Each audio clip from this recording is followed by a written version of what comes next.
Harut اور ماروت کا ذکر قرآن حکیم میں اللہ تعالیٰ نے سورہ البقرہ کے اندر کیا ہے. سورۃ البقرہ کی آیت نمبر ہے اعوذ باللہ من الشیطان الرجیم بسم اللہ الرحمن الرحیم 102 ہے غالباً، جہاں پہ اللہ تعالیٰ نے اس چیز کو ایڈریس کیا.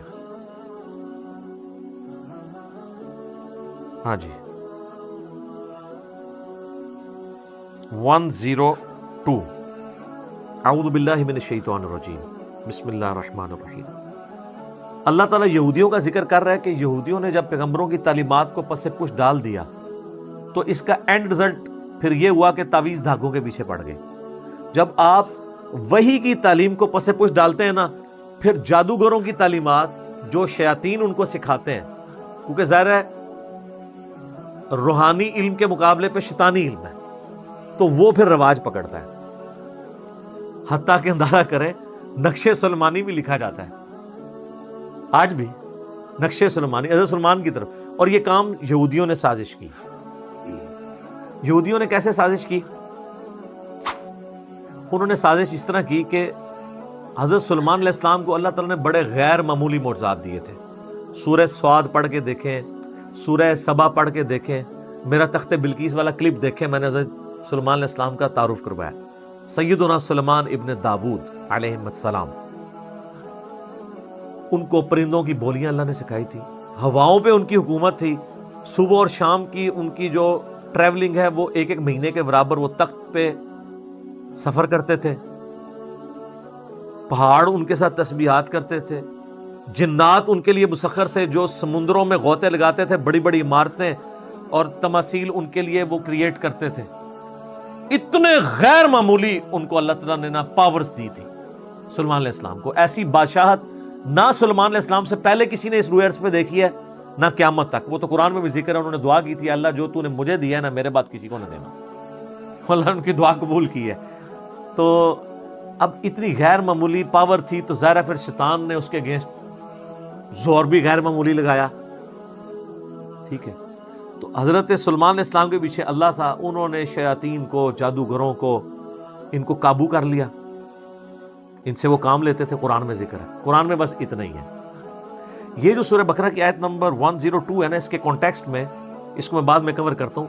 المستدرک الحاکم میں ایک حدیث ہے صحیح سند کے ساتھ کہ عبداللہ ابن عباس کے پاس ایک بندہ آتا ہے کوفے سے. تو اس سے پوچھتے ہیں کوفے کا کیا حال ہے؟ انہوں نے کہا کوفے کا حال یہ ہے کہ کوفے کے لوگ تو یہ عقیدہ رکھتے ہیں کہ حضرت علی علیہ السلام مرے نہیں ہیں بلکہ وہ روپوش ہو گئے ہیں، ان قریب دوبارہ ظاہر ہو جائیں گے، پردہ فرما لیے. تو ابن عباس کو غصہ آ گیا. دیکھیں صحابہ کرام کس طرح عقیدے کی اصلاح کرتے تھے. انہوں نے کہا کہ اگر علی مرنے کے بعد دوبارہ دنیا میں آ جائے گا تو یہ بتاؤ کہ علی کے مرنے کے بعد اس کی وراثت کیوں تقسیم ہوئی ہے؟ اس کی عورتوں نے نئے نکاح کیوں کر لی ہیں؟ آئے ہائے ہائے، یہ صرف نبی کا پروٹوکول ہے کہ اس کی وفات کے بعد اس کی بیوی نکاح نہیں کر سکتی کیونکہ وہ امت کی ماں ہے. یہ نبی کا پروٹوکول ہے سورۃ الاحزاب میں. النبی اولیٰ بالمؤمنین من انفسہم وازواجہ امہاتہم. صحابہ میں تو کوئی فوت ہوتا تھا دوسرا صحابی اس کی بیوی سے شادی کر لیتا تھا. خود حضرت علی نے حضرت ابوبکر کی بیوی سے شادی کی ہے ان کی وفات کے بعد، اسماء بنت امیس سے. اسی لیے محمد بن ابی بکر جو حضرت ابوبکر کے بیٹے ہیں، پرورش ساری مولا علی نے کی ہے. اسی لیے جنگ جمل میں حضرت علی کے ساتھ تھے اور اما عائشہ کو سمجھاتے تھے. سیدہ عائشہ کا قاتل کون؟ وہ آپ میرا کلپ دیکھ لیں، اس میں نے محمد بن ابی بکر کا تعارف بھی کروایا رضی اللہ تعالیٰ عنہ علیہ السلام. تو عبداللہ ابن عباس نے جب یہ اس کو پھکی دی نا، انہوں نے کہا کوفے کے لوگوں اگر علی نے مرنے کے بعد دوبارہ دنیا میں آ جانا ہے تو اس کی بیوہ بیویوں نے اور شادیاں کیوں کر لی ہیں اور اس کی وراثت کیوں تقسیم ہو گئی ہے؟ یہ انہوں نے پھکی دی کہ وہ فوت ہو چکے ہیں، کوئی دنیا میں واپس نہیں آ سکتا. حتیٰ کہ مسلم شریف کے مقدمے میں ہے جب کچھ تابعین کے دوران ایک بندے نے آ کے لچ تلا کہ جی جب عبداللہ ابن مسعود ہمارے پاس آئے تھے جنگ صفین کے موقع پہ تو انہوں نے ہم سے ایک حدیث بیان کی. تو وہ تابعین کہنے لگے عبداللہ ابن مسعود تو 33 ہجری میں فوت ہو گئے تھے اور جنگ صفین ہوئی ہے 37 ہجری میں. یہ اپنے مرنے کے 4 سال کے بعد عبداللہ ابن مسعود کیا قبر سے نکل کے آگے حدیث بیان کر گئے تھے؟ نا، پہلے نہیں سن لوگ قبراں تو نکل دے. ہاں اس تو بعد بشکارلے بزرگ نکلنا شروع ہو گئے کہانیاں. اون بھی نہیں نکلتے اللہ فضل ایس پلیٹ فارم کی برکت اون بھی ڈر گئے اون نہیں نکلتے, یعنی کہانیوں میں نکلتے تھے, فزیکلی تو پہلے بھی نہیں کبھی نکلے, بیچ میں تھوڑا سا پیریڈ آیا تھا, اب دوبارہ نشت ثانیہ شروع ہو چکی ہے الحمدللہ. تو عبداللہ ابن عباس رضی اللہ تعالیٰ عنہ نے کہا کہ اس طرح تو نہیں ہو سکتا, اور پھر انہوں نے کہا اے کوفے کے لوگوں تمہارا حال تو وہی ہے, تم آئے ہو عراق سے, عراق کے لوگ ہی تھے نا, بابل شہر کے رہنے والے, بابل کا نام بھی آئے گا اس میں, بابل ہم اردو میں کہہ رہے ہیں, لفظ بابل ہے, اور بیبلونیا انگلش کے اندر دنیا کی سب سے قدیم ثقافت ہے. تو یہ تم لوگ ہی تھے نا, جو تمہارے لوگوں کا تو صاحب وہی ہے جو سلمان علیہ السلام نے جب جنات کو قابو کیا تو ابن عباس نے کہا, اور ان کی وہ ساری شیطانی کتابیں جو ہیں, جو ان کو شیاطین کچھ خبریں دیتے تھے فرشتوں سے چوری کر کے, تو اس میں جھوٹ ملا کے وہ پبلک کو بتاتے تھے, وہ ساری کتابیں قبضے میں لے کے نا سلمان علیہ السلام نے نا اپنے محل کے اندر دفنا دی, اپنی کرسی کے نیچے. ان کا رعب تو آپ کو پتا تھا نا, قرآن میں آتا ہے کہ فوت ہونے کے کتنے عرصے بعد تک بھی جنوں کو نہیں پتا چلا, تو ان کی کرسی کے نزدیک کس نے لگنا تھا. بہرحال جب یہ معاملہ حضرت سلمان علیہ السلام فوت ہو گئے, بعد میں لوگوں نے ان کی کرسی کے نیچے سے, انہوں نے کہا پتہ نہیں کرسی میں کوئی ایسی طاقت ہے, وہ جب کھدائی کی تو وہ کتابیں نکل آئیں. انہوں نے کہا اچھا یہ سلمان تو جادوگر تھا, یہ جادو کی خزانے ہمارے ہاتھ لگ گئے ہیں, یہ ان کتابوں کے ذریعے وہ سارے کام کرتا تھا. ان کے ماننے والوں نے ان کو جادوگر کہہ دیا, کہتے ہیں یار جادو کے بغیر تو اتنا غیر معمولی علم ہو ہی نہیں سکتا. تو اللہ تعالیٰ نے پھر اس کی نفی کیا. پھر ابن عباس نے کہا کہ قرآن پڑھ کے دیکھو, اللہ نے سلمان علیہ السلام کو بری کیا اس سے. اور پھر انہوں نے سلمان علیہ السلام سے متعلق آیت نمبر سورۃ البقرہ کی 102 پڑھی ابن عباس نے, اعوذ باللہ من الشیطان الرجیم, وَاتَّبَعُوا مَا تَتْلُو الشَّيَاطِينُ عَلَى مُلْكِ سُلَيْمَانَ. اور سلمان علیہ السلام کے دور حکومت کے اندر لوگوں نے پیروی شروع کر دی شیاطین کی اوپر جو چیزیں نازل ہوتی تھیں, جادوگری. وَمَا كَفَرَ سُلَيْمَانَ, سلیمان نے کبھی کفر نہیں کیا. ہائے ہائے ہائے, سلمان جادوگر نہیں تھا, وہ اللہ کا پیغمبر تھا. وَلَكِنَّ الشَّيَاطِينَ كَفَرُوا, بلکہ شیطانوں نے کفر کیا. يُعَلِّمُونَ النَّاسَ السِّحْرَ, وہ لوگوں کو جادو سکھاتے تھے. وَمَا أُنزِلَ عَلَى الْمَلَكَيْنِ بِبَابِلَ هَارُوتَ وَمَارُوتَ, اور جو ہم نے نازل کیا تھا بابل شہر میں, بیبلونیا میں, ہاروت اور ماروت دو فرشتوں کے اوپر. وہ بھی ایک علم تھا جو لوگوں کی آزمائش کے لیے تھا, ایک جادو کا علم, ایک وہ علم. کیونکہ اللہ تعالیٰ نے کہا کہ سلمان علیہ السلام چلے گئے ہیں, تو اب ذرا چیک تو کیا جائے نا کہ ان کے پکے مخلص ساتھی کون سے ہیں. کئی لوگ تو وہیں پہ ہی ختم ہو گئے نا, جب وہ کتابیں نکلی تو وہ سفلی علوم کے اندر پڑ گئے. جو باقی بچے تھے اللہ نے کہا ان کو بھی میں ذرا آزماؤں گا. سر اللہ چیک تو کرتا ہے نا کہ نبی کے جانے کے بعد انہوں نے کوئی تعلیمات چھوڑ تو نہیں دی. تو اللہ تعالیٰ نے دو فرشتے وہاں بھیج دیے جو لوگوں کو ایسا علم سکھاتے تھے جس کے ذریعے میاں بیوی میں جدائی ڈال دی جائے. اب یہ بعض لوگ کہتے ہیں نہیں جی فرشتے اس طرح کا برا علم کیسے سکھا سکتے ہیں.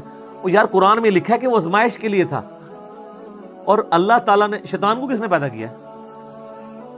اللہ نے آزمائش کے لیے پیدا کیا نا, ٹھیک ہے نا. ہم کیا کہتے ہیں, من شر ما خلق, اے اللہ میں ہر اس چیز کے شر سے تیری پناہ میں آتا ہوں جو پیدا تو نے کی ہے. تو فرشتوں کو اللہ نے آزمائش کے لیے بھیجا ہے, انہوں نے کفر نہیں کیا تھا بلکہ آزمائش کے لیے انسانی شکل میں آئے. اللہ نے ان کو کہا, لیکن دیکھیں ساتھ وہ کلیئر کرتے تھے, وما يعلمان من احد, وہ کبھی بھی کسی شخص کو وہ علم نہیں سکھاتے تھے, حتی یقولا, جب تک کہ وہ دونوں اس کو یہ نہ کہہ دیں, انما نحن فتنہ, دیکھو اللہ نے ہمیں تمہاری آزمائش کے لیے بھیجا ہے, فلا تکفر, کفر نہ کرنا, ہم سے یہ علم نہ سیکھو. یار اس سے بڑی اور ننگی بات ہو سکتی ہے کہ فرشتہ انسانی شکل میں آئے اور وہ آ کے کہے کہ میں تمہیں ایسا علم سکھاتا ہوں جس کے ذریعے تم میاں بیوی میں جدائی کروا سکتے ہو اور کسی کی بیوی کو اپنے ساتھ لگا سکتے ہو اس سے طلاق دلوا کے, لیکن یہ کرو گے تم کفر, اور اللہ نے ہمیں تمہاری آزمائش بنایا ہے, یہ سیکھنا نہیں ہے ہم سے. پھر یہ کہنا نہیں سر تھوڑا جیسے سکھا دو, تو اس کا مطلب ہے تھڑک گئے. اور ایک طرف ہمارے نبی کے صحاب ہیں, نبی صاحب دنیا سے چلے گئے ہیں, کتنے قبائل مرتد ہو گئے ہیں. اور حضرت بکر کہہ رہے ہیں کہ اگر جنگل کے درندے بھی آ کے مجھے کاٹ دیں تو جو اللہ کے نبی کے زمانے میں ایک رسی بھی دیتا تھا زکات میں, نہیں دے گا نہ میں قتال کروں گا, اکیلا مجھے کرنا پڑے. ہزاروں لوگ مرتد ہو گئے ہیں.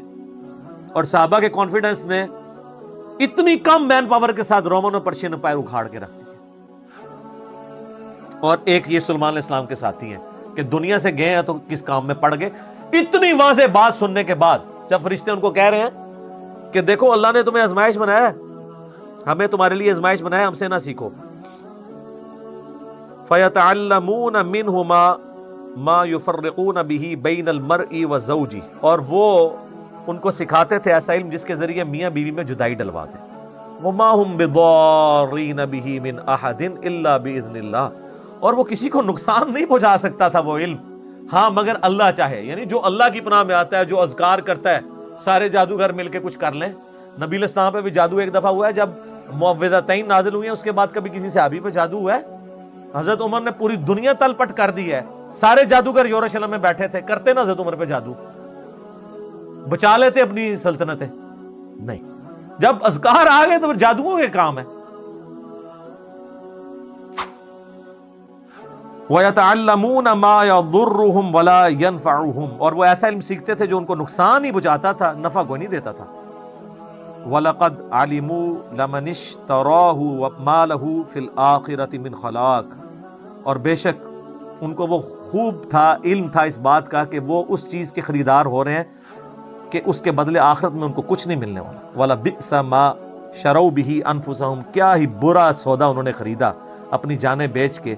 لَوْ كَانُوا يَعْلَمُونَ, کیا وہ جان, کاش وہ جان لیتے کہ انہوں نے اپنی آخرت برباد کر دی اس علم کے ذریعے.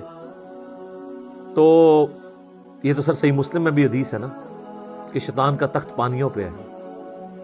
این ممکن ہے برمودا ٹرائنگل پہ لگا ہو, شام کے وقت سارے اس کے کارندے اس کو کارگزاری سناتے ہیں, آج میں نے فلاں شخص سے فلاں گناہ کرایا, فلاں سے فلاں کرایا, فلاں سے فلاں کروایا. کوئی امپریس نہیں ہوتا. ایک اس کا شاگرد آ کہتا ہے میں نے آج میاں بیوی کے درمیان جدائی کروا دی. وہ اس کو گلے لگا کے ملتا ہے, وہ بھائی تو صحیح کام کیتا ہے, کیونکہ تمدن کی جڑ ہی کٹ جائے گی جب میاں بیوی علیحدہ ہوں گے, اولاد بھی ختم, مینٹل ماڈلز بدل گئے, معاشرے کے لیے ناسور بن جائیں گے. تو یہ فتنہ شیاطین والا ہے. قرآن میں بھی ہے کہ میاں بیوی میں جدائی, اور یہاں پہ بھی میاں بیوی میں جدائی شیطان ڈلوا کے خوش ہوتا ہے.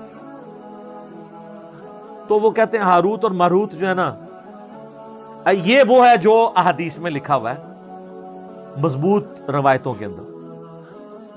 المسند الحاکم میں, مجھے اس کا نمبر بھی بائی چانس یاد ہے, اگلے دن بھی کسی نے پوچھا تھا, 3051 اور 52 نمبر آپ دیکھیں. اس میں کمزور روایتیں بھی ہیں کہ جی وہ کہتے ہیں کہ جی یہ بھی روایت ہے مسند احمد میں, ابن حبان میں, المسند الحاکم کے اندر, لیکن کہانی ہے, مجہول ہے اس کے راوی بیان کرنے سے. وہ کہتے ہیں کہ جی وہ فرشتوں نے اللہ کو کہا کہ اللہ تو نے اس کو خلیفہ بنا دیا, یہ تو زمین میں گناہ کرتا ہے. تو اللہ نے فرشتوں کو چیلنج دیا کہ اچھا جی کوئی نیک 2 فرشتے لے آؤ. میں تمہیں بتاتا ہوں نا, انسان کے بارے میں تم یہ بات کرتے ہو, یہ کسی دکھی انسان نے بیٹھ کے سٹوری گھڑی ہے کہ اسی بڑے ہوتے ہیں, اتے آؤ. لقد خلقنا الانسان فی احسن تقویم. لیکن آگے بھی ہے, جب آپ برائی پہ اترتے ہیں ثم رددناہ اسفل سافلین. ہاں واقعی اگر آپ بن جائیں ابو بکر, عمر, عثمان و علی, تو کوئی آپ کے مقابلے کا نہیں ہے. تیرے ہوتے جنم لیا ہوتا تو فرق تب پڑتا جب تیری تعلیمات پہ بھی عمل کرتا, ورنہ چاہے اس زمانے جمے چاہے آج جمے, فرق کو نہیں کرنا پینا. رفع دین پھر بھی نہیں تو کرنا, جو مرضی ہو جائے, اللہ یہ کہ تو حق کو ایکسپٹ کر لے.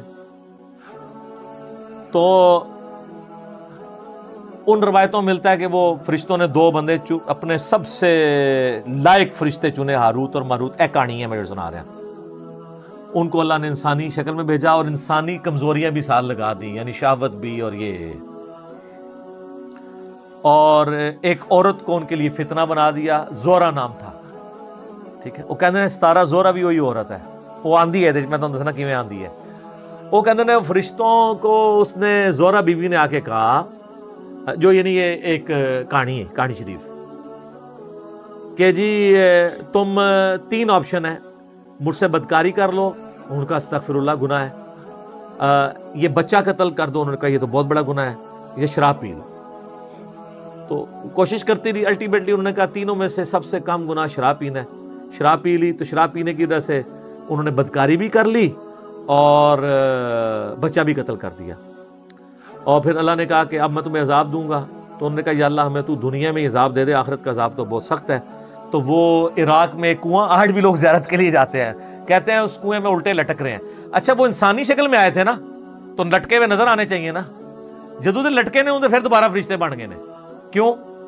ایویں کہانی نظر تو کوئی نہیں آ رہے، جھوٹ ہے. وہ باقاعدہ اسلام کے تاریخی مقامات میں لوگ جاتے ہیں، وہاں کہتے ہیں جی ٹنگے نے کتنے نے دکھاؤ نا ٹنگے ہوئے.